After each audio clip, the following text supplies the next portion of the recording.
Hey, how's it going? Today I'm talking about what supplements are we taking for joint pain? Over 5 miles equals joint pain. This is Running to the Castle, a podcast for injury-prone RunDisney runners on a journey to running magical miles. Join me, Dr. Allie, as I share the secrets I've gathered as a runner, doctor of physical therapy, and coach. You'll learn the exact ways I get my clients to the castle strong without feeling broken or held together with KT tape as they cross the finish line. Okay, I get this question all of the time. I saw this one in a Facebook question. Thank you so much for submitting it. I've also gotten this question from my coaching clients, one-on-one and in Stronger, Faster, Finisher. This question is so common, and I know people are seeing all of these different wellness groups recommending different types of supplements. What should you be using to support your joints? Runners who have arthritis are going to be asking this question. Runners who have meniscus problems ask this question. Runners who just have overall joint pain or feelings of discomfort and tightness when they're running.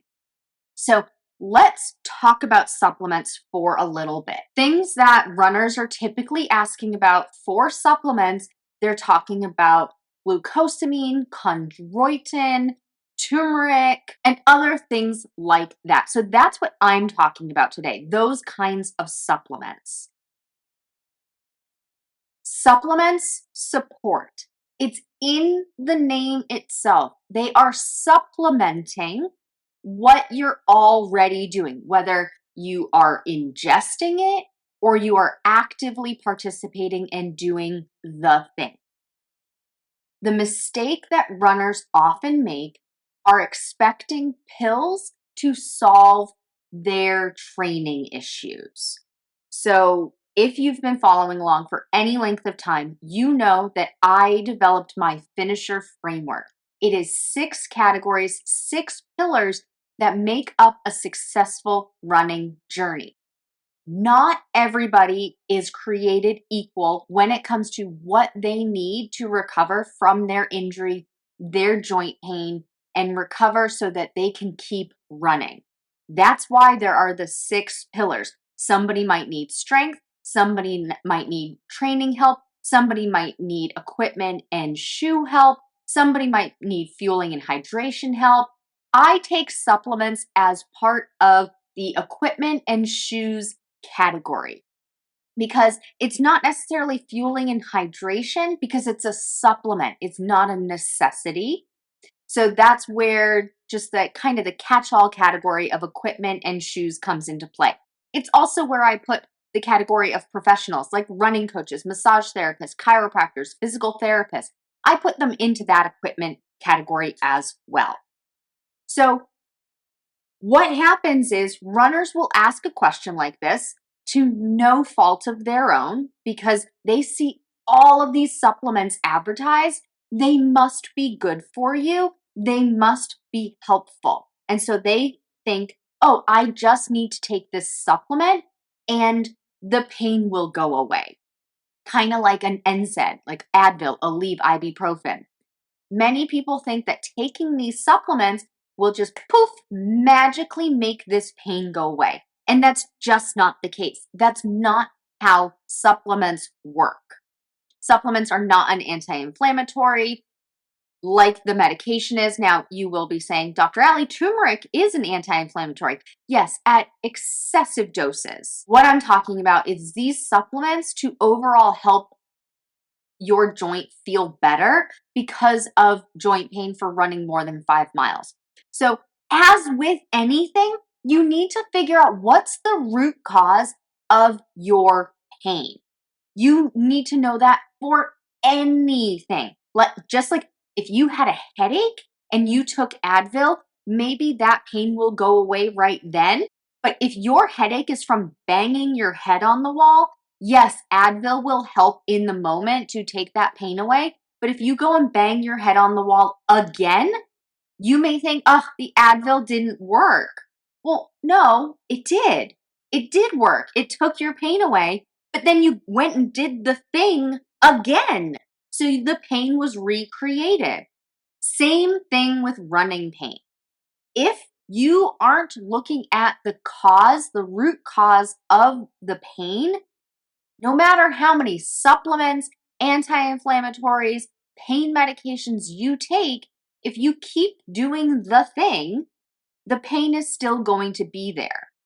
However, you may benefit from some supplements just overall supporting your joints, not necessarily pain relief, but making it so that you just move easier and feel better. Do they work? I don't know. I will be completely frank on that. Maybe they do, maybe they don't, maybe they're harmful, maybe they're not. That is not in my expertise. That is not in my wheelhouse to determine that for you. What I can tell you is that these supplements are not usually regulated by the FDA. They usually haven't had extensive testing. They've had some testing. I don't know all of the details, but with supplements, they have different rules than medications. They even have different rules than food. So be mindful of that when you're going to use something. If you're looking at something like a chondroitin supplement to build your cartilage back, the chances of that are slim. And I say slim and not impossible because I don't know for 100%.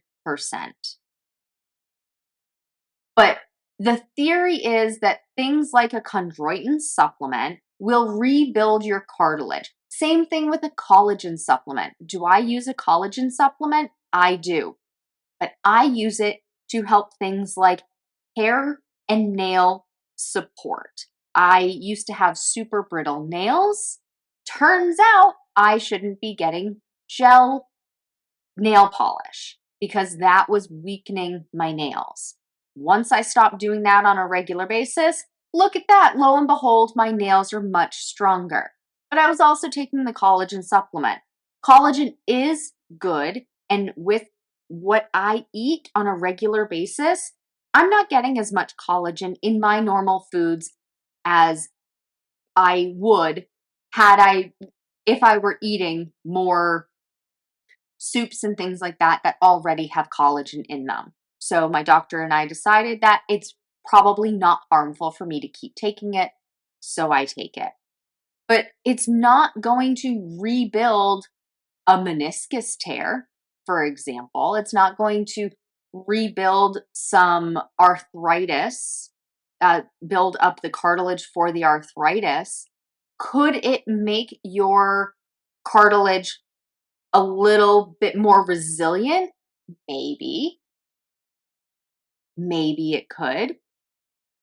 But let's look at what other things in particular for this person. The exact question is, what supplements are we taking for joint support? Over 5 miles equals joint pain. Joint support and joint pain are not the same thing. Supplements for joint support, just to give your body a little bit more help, could be like a chondroitin or a glucosamine supplement or a collagen supplement. But it's not going to do radical changes, and it's not going to change your pain, especially if your pain is caused by overtraining. And this person says over 5 miles equals joint pain. Okay, that sounds like a training problem to me. So let's dive into the training aspect of the finisher framework and see how fast are you going on 5 miles? How quickly did you ramp up to 5 miles? On what type of surface are you running 5 miles? What does your running gait look like? Not necessarily the actual form, but are you somebody who is pounding the pavement and you can hear you coming from a mile away? Have you ever run next to those kinds of runners where it's just boom, boom, boom, boom? Every single step they are making a ton of noise.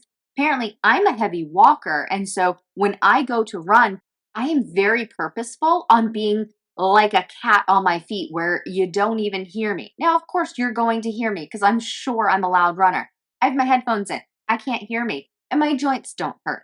So it's not that big of a deal, but I do make a conscious effort to run a little bit lighter. Okay, what kind of shoes are you running? in.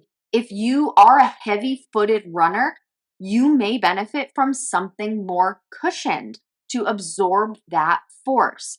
But somebody saying over 5 miles equals joint pain, that to me is a training problem. You either ramped up too soon, you are going out too fast, you're running more often than you should, not giving yourself enough rest days.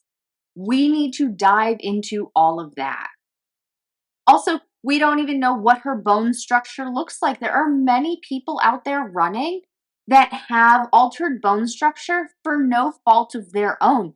I've seen posts on Facebook, Instagram where somebody who has cerebral palsy wants to run and their muscle capacity is less than somebody who doesn't have cerebral palsy, this particular person. And so their knees knock together and their feet are in a pointed down position. So they're running differently, which means that their knees and their hips and their ankles are going to take on a different amount of stress than somebody who doesn't have those problems. But we need to look at all of these things as a whole. Supplements for this particular thing, taking away joint pain, probably not going to help. I have a client who we started working together one-on-one. We had our complimentary conversation in like November of last year. I don't remember the exact time frame, but she was saying, okay, I was also wanting to know what's your opinion on joint supplements, joint support. I asked her for what reason. She told me, and I said, honestly, with what you are doing, joint support, supplements for joint support likely aren't going to do what you want them to. So let's figure out another way to make it so that your joints feel happy and healthy when you're running. And that included running fewer days a week, using the elliptical more often, making sure that she had designated rest days that were complete rest days, making sure she was using her recovery techniques, temperature-based and massage-based, to make it so that she had an overall well-rounded routine and she wasn't just peeing out these expensive supplements. Because that's in reality what happens. If you don't need them or they don't do what they actually say they're going to do, you have expensive pee and you don't need it. There are ways to get some of this support with what you're eating and drinking. Yes, maybe you do need a supplement. You need to talk to your physician about that. But if you're looking for it because of joint pain from running over a certain amount of mileage, 5, 6, 7, 8 miles, 8 miles seems to be the magic number that really hits home for people. If that's happening, we need to look at what you're doing for running. And supplements are highly unlikely to help your case. Please take what you've learned in this episode and use it to adjust your strategy for your RunDisney race training. It's not about doing more. It's about doing the right things in the right balance so you can finish strong, not broken. And if you want personalized guidance specific to your race, your injury history, your running background, and your goals, that's exactly what we do inside Stronger, Faster, Finisher. You'll get step-by-step instructions and a proven system to help you train smarter from start to finish. Join the waitlist today to be the first to know when it opens next. That's all for now. Talk to you soon.